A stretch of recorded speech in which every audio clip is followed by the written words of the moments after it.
Marvel has a big problem with how powerful its heroes are, and no character shows this weakness better than the Hulk.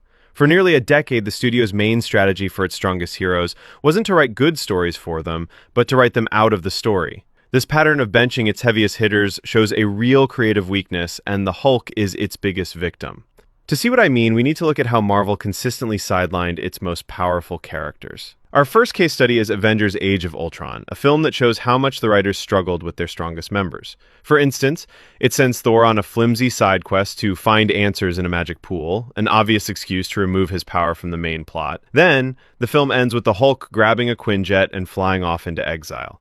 In reality, this wasn't a character choice, it was a strategic move to clear the board for Captain America: Civil War. That movie's conflict only works if the sides are mostly even. Had Thor and the Hulk shown up to that airport battle, it would have been over in seconds. To be fair, Marvel's solution for this was brilliant: Thor Ragnarok. By stranding the Hulk on a planet of gladiators, they created a bubble where his huge power wasn't a problem for the story, but the main event. The Thor vs. Hulk fight is a highlight of the whole saga because it lets both characters go all out.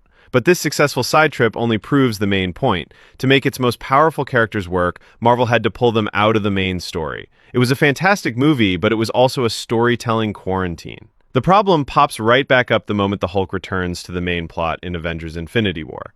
After getting easily beaten by Thanos at the start, he refuses to come out for the rest of the movie. The reason we're given is that he's scared. This doesn't just feel weak, it goes completely against who the character is. The Hulk is literally rage in physical form. The idea that he'd be too afraid to fight is the complete opposite of what he's all about. The real reason, once again, was for the story. The writers needed Bruce Banner in the Hulkbuster armor to keep the tension high during the Battle of Wakanda. But it didn't have to be this way. For a counterexample of a powerhouse done right within a team, look no further than the first Avengers film. The movie isn't afraid of the Hulk's power, it makes his power the central problem. On the helicarrier, the tension comes from the monster inside, proving it's possible to have him in a team story without breaking it. In the end, the repeated sidelining of characters like the Hulk and Thor shows that the writers weren't creatively brave enough. Instead of taking on the challenge of writing for overpowered heroes, the MCU consistently took the easy way out. They weakened them, they benched them, and in the Hulk's case, they finally neutered him by creating Smart Hulk, a character who smooths out all the messy, interesting parts of his personality for a hero